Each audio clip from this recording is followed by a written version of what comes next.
وہ ایک دم سے چیخ کر بولی، میرا کوئی بچہ نہیں ہے، سمجھے؟ وہ ایک جھٹکے سے ٹرالی پر یوں چڑھ گئی جیسے اس کے سینے پر چڑھ کر بیٹھنا چاہتی ہو۔ پھر بولی، آپ ان بچوں کے باپ نہیں ہیں، میں ان بچوں کی ماں نہیں ہوں، سمجھے؟ وہ بوکھلا کر کھڑا ہو گیا۔ اسے توقع نہیں تھی کہ سلمیٰ ایک دم سے چیخنے لگے گی۔ اس نے گھبرا کر کہا، یہ تم چیخ کیوں رہی ہو؟ ارے یہاں ریلوے کے ملازمین سنیں گے تو کیا کہیں گے؟ میری پوزیشن کا خیال کرو، خاموش ہو جاؤ۔ کوئی آپ کو گالی دے تو کیا آپ خاموش رہیں گے؟ نہیں، مگر تم آرام سے باتیں کرو۔ اگر آپ کو عزت کا اتنا ہی خیال ہے تو ادھر چلیے۔ سلمیٰ نے انگلی اٹھا کر سیلون کار کی طرف اشارہ کیا۔ وہ فوراً ہی ٹرالی سے اتر گیا، غصے سے پاؤں پٹکتے ہوئے ادھر جانے لگا۔ شریف اور عزت دار آدمی بڑا مجبور ہوتا ہے، اپنی عورت پر بھی دھونس نہیں جما سکتا۔ عورت ذرا بھی تیز ترار ہو تو گھر کی چار دیواری کے باہر اس کی عزت کی ایسی کی تیسی کر کے رکھ دیتی ہے۔ سیلون کار کے اندر پہنچتے ہی وہ پھوٹ پھوٹ کر رونے لگی۔ آپ نے مجھے اتنی بڑی گالی دی تھی کہ میں چیخنے پر مجبور ہو گئی۔ کیا آپ کی عزت میری عزت نہیں ہے؟ میں شرمندہ ہوں کہ میں نے باہر ایسی حرکت کی، مجھے معاف کر دیجیے۔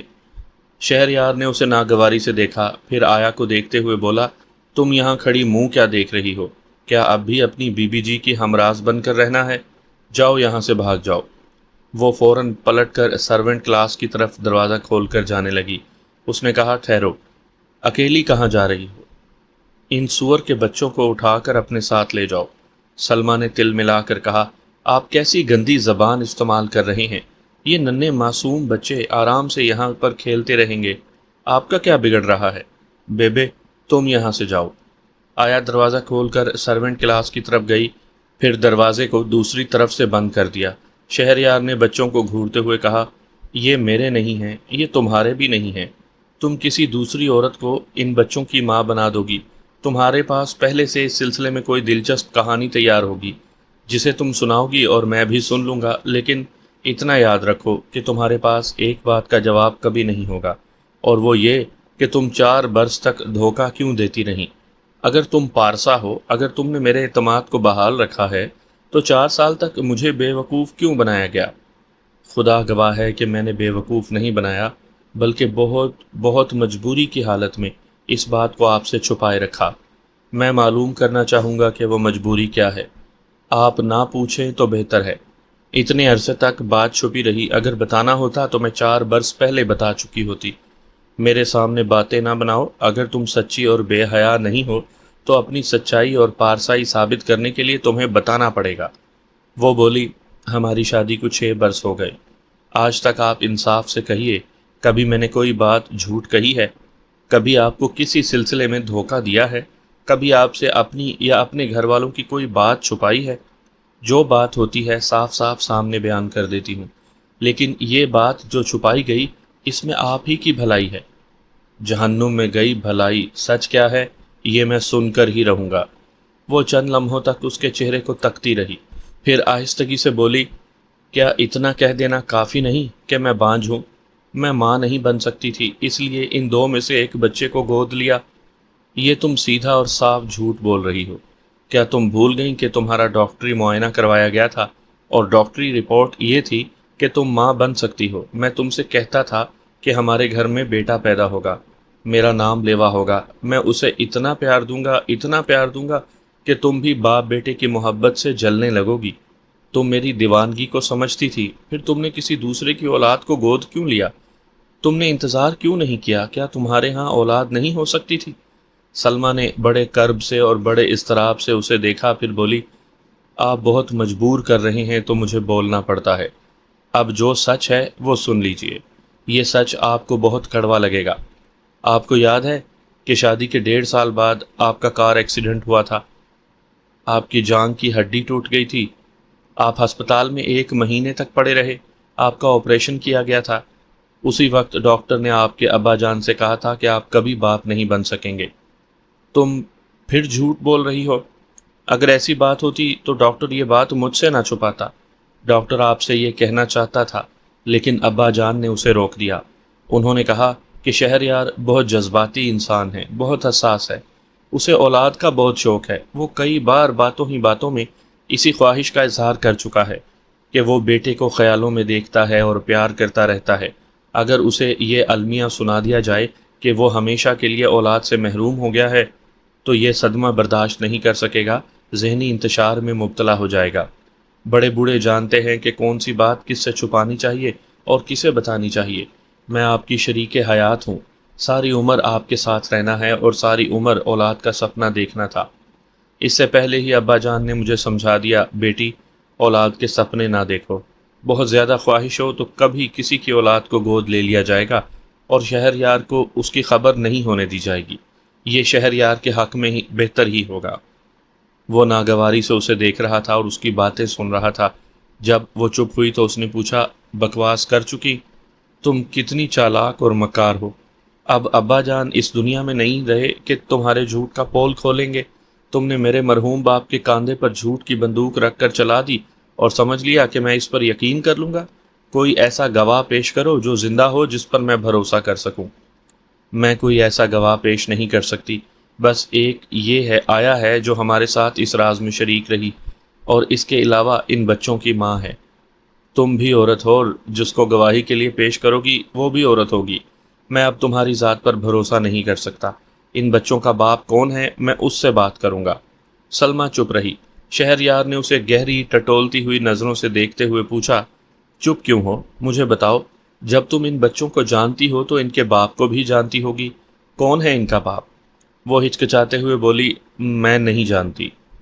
بہت خوب، ان کی ماں کو جانتی ہو، ان کے باپ کو نہیں جانتی؟ وہ کیسی عورت تھی جس نے ان کے باپ سے اجازت لیے بغیر ایک بچہ تمہارے حوالے کر دیا؟ وہ بات یہ ہے کہ وہ جھجکتے ہوئے بولی کہ وہ کنواری ماں تھی۔ کنواری ماں؟ وہ ایک دم سے سیدھا ہو کر برتھ پر بیٹھ گیا۔ اسے گھورتے ہوئے بولا، کیا بکواس کر رہی ہو؟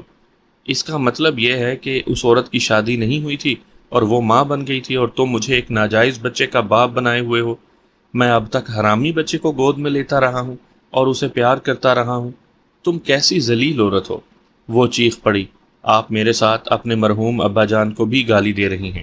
میں آپ کو بتا چکی ہوں کہ اس بچے کو گود لینے میں ان کا مشورہ بھی شامل تھا۔ وہ ذرا جھاگ کی طرح بیٹھ گیا، اسے خالی نظروں سے تکنے لگا۔ اس وقت اس کی سمجھ میں نہیں آ رہا تھا کہ وہ کیا کہے، مگر وہ غصے سے بھرا ہوا تھا۔ بہت سی باتیں گڑمڑ ہو گئی تھیں۔ ایک تو اس بات کا ثبوت ہی نہیں تھا کہ وہ کس حد تک سچ بول رہی ہے، اور اس کے مرحوم باپ کا حوالہ دے کر اپنی سچائی ثابت کرنے میں کہاں تک دیانتدار ہے۔ دوسری بات یہ کہ وہ بچے ناجائز تھے۔ یہ بات ناقابل برداشت تھی۔ وہ بولی، گناہ کرنے والے گناہ گاروں کو سزا ملنی چاہیے۔ ان معصوم بچوں نے کیا بگاڑا ہے؟ انہوں نے تو نہیں کہا تھا کہ گناہ کیا جائے اور انہیں پیدا کیا جائے۔ یہ سب فضول باتیں ہیں۔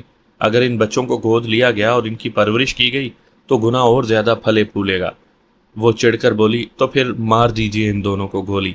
میں کون ہوتا ہوں گولی مارنے والا؟ انہیں میرے پاس سے لے جاؤ۔ اب ان میں سے کوئی بھی ہمارے پاس نہیں رہے گا۔ آپ کیسی ظالمانہ باتیں کر رہی ہیں؟ یہ وہی امیر ہے، یہ وہی بیٹا ہے جسے آپ اپنے پاس سلاتے تھے۔ میں اپنے پاس سلانا چاہتی تھی تو آپ جھگڑا کرتے تھے۔ آپ صبح اٹھ کر اس کے بغیر ناشتہ نہیں کرتے تھے۔ شام کو آتے ہی پہلے امیر کو پوچھتے تھے، پھر میری طرف دیکھ کر مسکراتے تھے۔ آپ بیٹے کو اس قدر چاہتے تھے، اب حقیقت معلوم ہوتے ہی کیا آنکھیں بھی بدل گئیں؟ کیا آدمی ایسا طوطا چشم ہوتا ہے؟ ذرا سی بات پر دل کی گہرائیوں سے قائم ہونے والے رشتے پل کی پل میں بالکل مردہ ہو جاتے ہیں۔ مجھ سے بحث مت کرو۔ میں صرف ایک بات جانتا ہوں کہ میرے خاندان کا نام صرف میری اولاد سے چلے گا۔ میں یہاں سے لاہور پہنچنے کے بعد اپنا ڈاکٹری معائنہ کرواؤں گا اور اس بات کی تصدیق کروں گا کہ میں باپ بن سکتا ہوں یا نہیں۔ اگر نہیں بن سکتا تو ہم اپنے رشتہ داروں میں سے کسی کی اولاد کو گود لے سکتے ہیں، اپنی اولاد کا شوق پورا کر سکتے ہیں، لیکن میں کسی ناجائز اولاد کو اپنے گھر میں رہنے کی کبھی اجازت نہیں دوں گا۔ سلمیٰ نے پوچھا، شادی کے بعد ہم نے جو گھر بسایا ہے اس گھر میں کیا میری کوئی بات نہیں چلے گی؟ کوئی غلط بات نہیں چلے گی۔ یہ کیسے معلوم ہوگا کہ ہم میں سے کون غلط ہے اور کون درست؟ آپ کسی بھی صاحب عقل سے پوچھیں، وہ معصوم بچوں کی حمایت کرے گا۔ میں نے کہہ دیا نا کہ میں اس سلسلے میں بحث نہیں کرنا چاہتا۔ وہ اٹھ کر کھڑا ہو گیا۔ میں ڈیوٹی پر جا رہا ہوں، شام کو جب واپس آؤں تو یہ بچے یہاں نہ رہے، انہیں ان کی ماں کے پاس پہنچا دو۔ وہ اپنی جگہ سے اٹھتے ہوئے بولی، آپ کیسی باتیں کرتے ہیں؟ میں ان کی ماں کا پتہ ٹھکانہ نہیں جانتی۔ اگر وہ شام تک نہ ملی تو میں انہیں کہاں لے کر جاؤں گی؟ کہیں بھی لے جاؤ، یہاں تمہاری خالازاد بہن کا گھر ہے، ایک طرح سے تمہارا میکہ ہے۔ جب تک بچے اپنے ٹھکانے پر نہ پہنچے اس وقت تک ان بچوں کے ساتھ اپنی بہن کے ہاں رہو۔ وہ باہر جانے کے لیے دروازے تک گیا، پھر وہاں سے پلٹ کر بولا، میں ریلوے کی طرف سے 1 سال کی ٹریننگ کے لیے فرانس چلا گیا تھا۔ اس دوران تم نے یہ چکر چلا دیا، مجھے ایک ناجائز بچے کا باپ بنا دیا۔ میں پھر ایک طویل مدت کے لیے تمہیں تمہاری بہن کے پاس رہنے کی اجازت دیتا ہوں، وہاں رہ کر پھر کوئی چکر چلاؤ اور مجھے بیوقوف بنانے کی کوشش کرو، لیکن اب میں تمہارے فریب میں نہیں آؤں گا۔ وہ پلٹ کر جانے لگا۔ اسی وقت فرش پر بیٹھے ہوئے امیر نے کہا، پاپا ٹاٹا۔ شہریار ایک دم سے ٹھٹک گیا۔ بے اختیار اس نے بچے کی طرف دیکھا، پھر اسے یاد آ گیا کہ وہ اس کا اپنا بیٹا نہیں ہے بلکہ غلاظت کی پوٹ ہے۔ وہ فوراً ہی پلٹ کر دروازے سے باہر چلا گیا، دروازے کو ایک دھماکے سے بند کر دیا۔ سلمہ نے بھیگی آنکھوں سے دروازے کی طرف دیکھا، پھر اپنے بچے کی طرف بڑھی۔ امیر نے بڑی معصومیت سے کہا، امی، پاپا نے ٹاٹا نہیں کیا۔ وہ اسے گود میں لے کر چومتے ہوئے بولی، بیٹا وہ ٹاٹا کر چکے ہیں، تم نہیں سمجھو گے۔ سامعین کرام، آپ سن رہے ہیں ایک دلچسپ اردو کہانی جس کا نام ہے نیک نام۔ یہ اس سلسلے کی قسط نمبر 2 ہے۔ مجھے امید ہے آپ کو میری یہ کاوش پسند آئے گی۔ آپ نے اگر ابھی تک میرا چینل مائی وائس سبسکرائب نہیں کیا تو ابھی میرے چینل کو سبسکرائب کر کے بیل نوٹیفیکیشن آن کر لیجئے تاکہ آنے والی ہر نئی کہانی کی اطلاع بر وقت آپ تک پہنچ سکے۔ ڈاکٹر وحیدہ انجم کلینک کے چیمبر میں تنہا بیٹھی ہوئی تھی۔ وہ روز صبح 10 بجے سے 12 بجے تک مریضوں کو دیکھنے کے بعد 12 بجے سے 1 بجے تک چیمبر میں تنہا بیٹھی رہتی تھی، کسی کا انتظار کرتی رہتی تھی۔ روز انتظار کرتی تھی لیکن وہ نہیں آتا تھا۔ تقریباً 5 برس پہلے وہ ٹھیک دن کے 12 بجے اس کے پاس مریض بن کر آیا تھا اور ہمیشہ کے لیے اسے مریضہ بنا کر کہیں گم ہو گیا۔ بڑے بوڑھے کہتے ہیں کہ دن کے 12 بجے کا وقت زوال کا وقت ہوتا ہے۔ یہ وقت بڑا ہی منحوس ہوتا ہے۔ ایسے وقت نہ کسی کا اعتبار کرنا چاہیے، نہ کسی سے کچھ پانے کی توقع کرنی چاہیے، نہ جانے والے کی واپسی کا انتظار کرنا چاہیے۔ ایسے وقت کسی کو کچھ نہیں ملتا، لیکن وہ ایسے ہی وقت کا انتظار کرنے پر مجبور تھی۔ وہ سوچتی تھی کہ حالات کبھی اسے ایسے ہی وقت اس کی طرف لا سکتے ہیں۔ ٹھیک ہے کہ وہ نہیں آتا تھا، لیکن اس وقت یادیں آتی تھیں اور بڑے زور و شور سے آتی تھیں۔ گزرے ہوئے دنوں کا ایک ایک لمحہ نگاہوں کے سامنے آ جاتا تھا۔ یہ یادیں ان دنوں سے شروع ہوئی تھی جب وہ پریکٹیکل کی کلاسیں اٹینڈ کرتی تھی اور ہسپتال میں جا کر مریضوں کو دیکھتی تھی۔ اس کے لیے اور اس کی ساتھی لڑکیوں کے لیے ایک کمرہ مخصوص تھا جس میں مریض آتے تھے، اپنا نام لکھاتے اور اپنا چیک اپ کراتے تھے، پھر وہ ان کے لیے دوائیں تجویز کرتی تھیں۔ ایسے ہی وقت وہ مریض آیا تھا۔ وہ کبھی کسی سے آنکھیں ملا کر باتیں نہیں کرتی تھی، نظریں جھکی جھکی رہتی تھی۔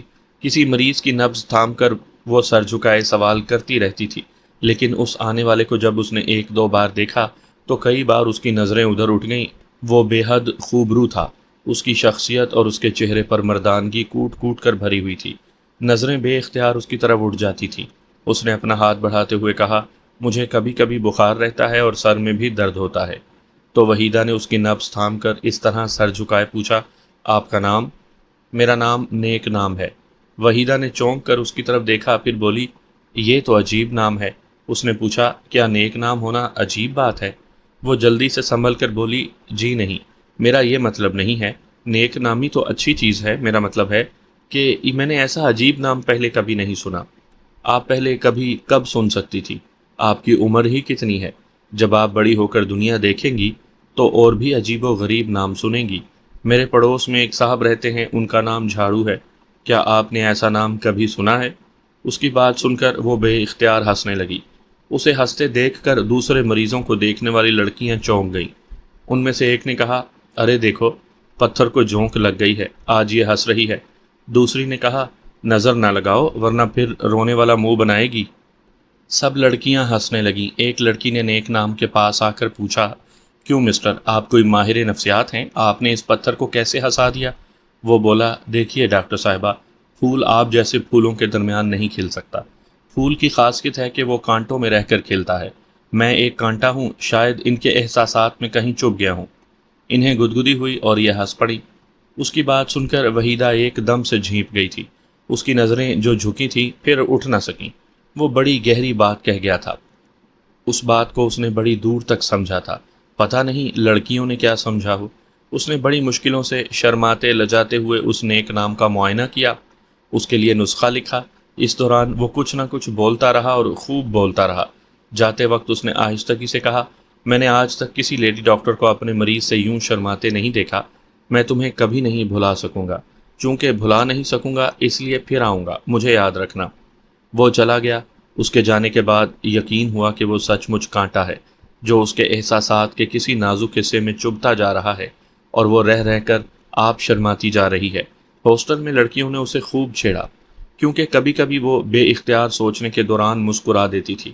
پہلے وہ تنہائی پسند تھی، لیکن اب لڑکیوں میں بیٹھنا اچھا لگ رہا تھا، خصوصاً ان کا چھیڑنا بہت اچھا لگ رہا تھا۔ رات کو جب ہاسٹل کے کمرے میں وہ تنہا بستر پر لیٹی تو تنہائی بھی اچھی لگی، کمرے میں وہی وہ دکھائی دے رہا تھا۔ دوسرے دن پھر زوال کے وقت وہ آیا۔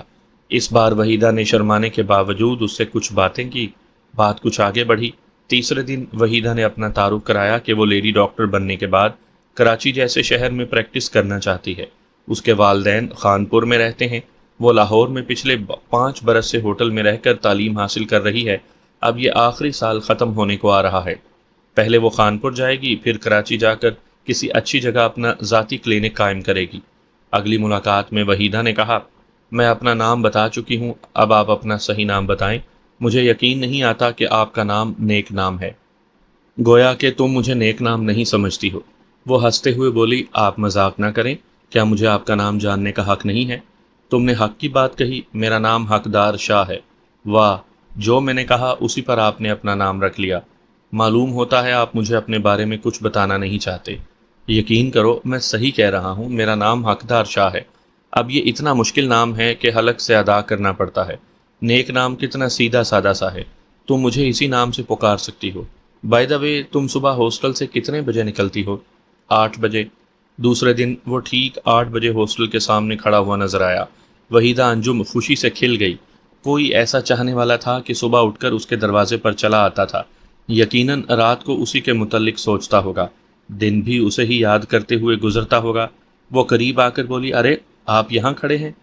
ارے نہیں تو کیا، میں نے وقت یوں ہی تو نہیں پوچھا تھا، آؤ میں تمہیں ہسپتال تک چھوڑ دوں۔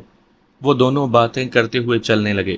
وحیدہ نے کہا، آپ نے میرا نام بھی معلوم کر لیا اور پتہ ٹھکانہ بھی، اب آپ بتائیں کہ کہاں رہتے ہیں؟ میں جہاں رہتا ہوں وہاں تمہیں کبھی نہیں لے جا سکوں گا، کیونکہ میرا اپنا گھر نہیں ہے، ایک چھوٹا سا مکان ہے جسے ہم 5 آدمیوں نے مشترکہ طور پر کرائے پر حاصل کیا ہے۔ ہم جیسے ہاسٹل والی زندگی گزارتے ہیں۔ آپ کرتے کیا ہیں؟ اس ملک کے ہزاروں لاکھوں گریجویٹ نوجوانوں کی طرح ملازمت تلاش کرتا ہوں۔ آپ کے والدین، رشتہ دار، وہ کہاں ہیں؟ میرا اس دنیا میں کوئی نہیں ہے، ہاں دور کے رشتہ دار ہیں، لیکن ہم ایک دوسرے کے لیے اجنبی ہیں، نہ وہ وقت پر میرے کام آتے ہیں، نہ میں ان کے کسی وقت پر جا کر حاضری دیتا ہوں، بس یوں سمجھو کہ بالکل تنہا ہوں۔ شام کو ہاسٹل میں لڑکیاں اسے کریت کریت کر پوچھا کرتی تھیں، بتاؤ آج کیا باتیں ہوئیں؟ جب وحیدہ نے ساری بات بتا دی تو ایک لڑکی نے کہا، میری مانو تو یہ آدمی بہت گہرا معلوم ہوتا ہے، اپنے آپ کو چھپا رہا ہے۔ دوسری لڑکی نے کہا، ہاں پہلے تو اپنے آپ کو نیک نام بتایا، میں تو کہتی ہوں کہ کوئی بدنام ہے۔ تیسری لڑکی نے کہا، اپنا ٹھکانہ ایسی جگہ بتایا ہے کہ وحیدہ وہاں جا کر دیکھ بھی نہیں سکتی، وہاں تو سارے مرد ہوں گے، یہ بیچاری اس کے بارے میں کیسے کھوج لگا سکتی ہے؟ وحیدہ انجم نے بڑے اعتماد سے کہا، بھلا مجھے کیا ضرورت پڑی ہے کہ میں ان کے بارے میں کھوج لگاتی پھروں؟ ایک لڑکی نے کہا، ارے تو کیا یوں ہی بات بڑھا دو گی؟ آخر اس سے دلچسپی لے رہی ہو تو بات شادی تک پہنچے گی، شادی سے پہلے ایک دوسرے کے متعلق صحیح معلومات حاصل ہونی چاہیے، کیا میں غلط کہہ رہی ہوں؟ ایک اور لڑکی نے کہا، عشق کا بھوت سوار ہو تو دوسروں کی تمام باتیں غلط ہوتی ہیں، ایسے وقت کسی بھی محبت کرنے والے کو سمجھانا بڑی حماقت ہے۔ یہ سچ ہے کہ حماقت کرنے کے دوران اپنی حماقت سمجھ میں نہیں آتی۔ ہمارے پاس ایسا کوئی آلہ نہیں ہے جس کے ذریعے ہم نقصان اٹھانے سے پہلے اپنی حماقتوں کو سمجھ سکیں۔ ایک عقل ہے جسے ہم استعمال کرنا نہیں جانتے۔ وحیدہ انجم خود اپنا تجزیہ نہ کر سکی کہ وہ چند ہفتوں میں اس سے بے تکلف کیسے ہو گئی۔ وہ اس کے ساتھ سیر و تفریح کے لیے جانے لگی۔ پہلے وہ اپنا بہت سا وقت لائبریری میں بیٹھ کر معلوماتی کتابیں پڑھنے میں گزارتی تھی، اب وہ لائبریری کا راستہ بھول گئی تھی۔ اکثر ایسا ہوتا کہ وہ ہسپتال میں پریکٹیکل کی کلاسیں اٹینڈ کرنے جاتی اور نیک نام آ کر اسے اپنے ساتھ لے جاتا اور وہ کشاں کشاں چلی جاتی۔ اس کے ساتھ فلمیں بھی دیکھنے لگی۔ پہلے وہ بالکنی میں بیٹھ کر فلمیں دیکھتے تھے، پھر باکس میں بیٹھ کر دیکھنے لگے۔ لاہور کے سینما ہال میں عشق کرنے والوں کے لیے یہ بڑی سہولت ہے کہ باکس میں تنہائی نصیب ہو جاتی ہے۔ اب وحیدہ انجم زمین پر نہیں چلتی تھی، ہواؤں میں اڑتی تھی۔ ہاسٹل کی تنہائیوں میں صرف اپنے نیک نام کو یاد کرتی تھی، اس کے تصور میں کھوئی رہتی تھی۔ رات سے صبح بڑی مشکل سے ہوتی تھی۔ جب صبح ہوتی تو اس کا انتظار ہوتا، جب وہ آ جاتا تو تنہائی کی تمنا ہوتی، جب تنہائی ملتی تو ایک گھر بسانے کی آرزو مچلنے لگتی۔ اب وہ ہر بار اس سے پوچھتی تھی کہ کب تک ملازمت مل جائے گی، کب اپنا گھر بساؤ گے، اور وہ مجبوری بیان کرتا تھا۔ پھر وہ خود ہی منصوبے بناتی، ہم کراچی چلیں گے، وہاں میں اپنا کلینک قائم کروں گی، پھر تمہیں اطمینان سے روزگار تلاش کرنے کا موقع ملے گا۔ جب تک تمہیں ملازمت نہیں ملے گی میں اس وقت تک اپنے گھر کے تمام اخراجات برداشت کروں گی۔ وہ خواب دکھاتا تھا، ہمیشہ وعدے کرتا رہا کہ جلد ہی ملازمت کرے گا یا پھر اس کے ساتھ کراچی جائے گا۔ جب ہاسٹل سے جانے میں 4 ماہ رہ گئے تو وحیدہ نے کہا، ہم یہاں سے خانپور جائیں گے، امی اور ابو سے آپ کا تعارف کرواؤں گی، وہیں ہماری شادی ہوگی، پھر ہم کراچی چلے جائیں گے۔ ایک دن نیک نام اس سے رخصت ہو کر گیا تو پھر واپس نہیں آیا۔ اس نے ایک دن انتظار کیا، دوسرے دن بھی اس کی راہ دیکھی۔ جب وہ نہیں آیا تو بے چین ہو گئی۔ اس نے بتایا تھا کہ سمنا آباد میں اپنے چند دوستوں کے ساتھ ایک مکان میں رہتا ہے۔ وہ دوست ایسے ہیں کہ وہاں وحیدہ کا جانا مناسب نہیں، لیکن سمنا آباد بہت بڑی جگہ ہے، وہ اسے کہاں جا کر تلاش کرتی۔ ہر آنے والا دن اسے مایوس کرنے لگا، اس کی محبت کا مذاق اڑانے لگا۔ ایک ہفتہ گزر گیا، اس کا کچھ پتہ نہ چلا۔ ایسے لگتا تھا جیسے اس کی محبت کی کوئی حقیقت نہیں، وہ ایک کہانی پڑھ رہی تھی۔ ادھوری محبت کے عنوان سے کہانی ختم ہو گئی، کردار بھی ختم ہو گیا، اور وہ ادھوری محبت کے انجام پر سوچتی ہی رہ گئی۔ لیکن کہانی ختم نہیں ہوئی تھی، ابھی تو شروع ہوئی تھی۔ ایک دن سویرے ناشتہ کرنے کے بعد اس کا دل گھبرانے لگا، جی متلانے لگا۔ آخر کہہ کرنے کے بعد اسے کچھ سکون محسوس ہوا۔ تب اسے پتہ چلا کہ دن میں تارے کیسے نظر آتے ہیں۔ اگر وہ موجود ہوتا تو یہ بڑی خوشی کی بات ہوتی، فوراً ہی نکاح پڑھوا لیا جاتا۔ وہ 1 سے 2 ہوتے اور 2 سے فوراً 3 ہو جاتے، کوئی اس پر انگلی نہ اٹھا سکتا۔ وہ پریشان ہو گئی، اب کیا کرے، کسے اپنا دکھڑا سنائے، کس کی ہمدردی حاصل کرے، کون اسے صحیح مشورہ دے گا کہ ان حالات میں اسے کیا کرنا چاہیے۔ دماغ نے چپکے سے کہا، جو غلطی ہو چکی ہے اسے منظر عام پر آنے سے پہلے ختم کر دو۔ غلطی آخر غلطی ہوتی ہے، اسے دنیا والے کبھی قبول نہیں کریں گے۔ وہ اپنے دماغ کے اس مشورے پر تل ملا گئی۔ دل نہیں مانتا تھا کہ ایسا کرے۔ اس نے دل کی گہرائیوں سے نیک نام کو چاہا تھا، اس سے محبت کی تھی، جیسے عبادت کرتی رہی ہو۔ وہ اس کی محبت کی نشانی کو مٹانا نہیں چاہتی تھی، نیک نام کا انتظار کرنا چاہتی تھی۔ وہ آج نہیں آیا ہے تو کل ضرور آئے گا۔ جب کل آیا تو پھر اس نے یہی سوچا کہ کل ضرور آئے گا۔ کتنے ہی کل گزرنے لگے۔ 1 ماہ بعد اسے ڈاک کے ذریعے لفافہ ملا۔ اس لفافے کے ایک کونے پر نیک نام کا نام دیکھ کر وہ ایک دم سے خوش ہو گئی۔ اس نے لفافے کو چاک کیا، پھر اس میں طے کیے ہوئے کاغذ کو کھول کر پڑھا۔ نیک نام نے لکھا تھا، میری جان وحیدہ انجم، بڑی مصیبتوں سے گزرتا رہا ہوں۔ ایک حادثہ ہو گیا تھا، اس حادثے میں میری ٹانگ کی ایک ہڈی ٹوٹ گئی تھی۔ بہرحال اب میری ٹانگ ٹھیک ہو گئی ہے۔ میں 1 ماہ تک ہسپتال میں رہ کر واپس آیا ہوں، لیکن ابھی گھر سے نہیں نکلتا ہوں۔ جس دن نکلوں گا سیدھا تمہارے پاس آؤں گا۔ میں ہسپتال میں اس قدر پریشان رہا کہ تمہیں اطلاع نہ دے سکا، اور ان دنوں جہاں ہوں وہاں تمہیں بلا نہیں سکتا۔ جہاں اتنے دنوں تم نے صبر کر لیا ہے، کچھ روز اور انتظار کر لو، میں جلد ہی تمہارے پاس آؤں گا۔ فقط تمہارا اپنا نیک نام۔ خط پڑھ کر دل اور دماغ کا سارا بوجھ اتر گیا۔ ایک اندیشہ تھا کہ نیک نام نے محبت کا فریب دیا ہے اور اس سے کھیل کر اسے بھلا دیا۔ اب وہ اندیشہ مٹ گیا۔ اب وہ محبت سے جھنجھلا رہی تھی کہ اس نے ہسپتال میں رہنے کے دوران اطلاع کیوں نہیں دی۔ وہ خود ایک لیڈی ڈاکٹر ہے، اس سے زیادہ اس کی دیکھ بھال کوئی نہیں کر سکتا تھا۔ وہ دن رات اس کے بستر سے لگی بیٹھی رہتی، اس کی خدمت کرتی، مگر نیک نام نے اس کا موقع ہی نہیں دیا۔ وہ محبت سے سوچتی رہی اور دن گزارتی رہی۔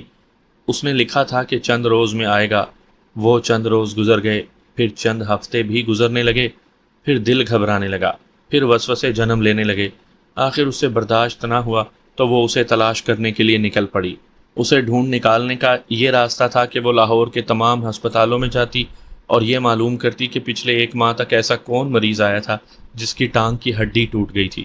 یہ معلومات حاصل کرنے کے لیے وہ تمام ہسپتالوں میں گئی،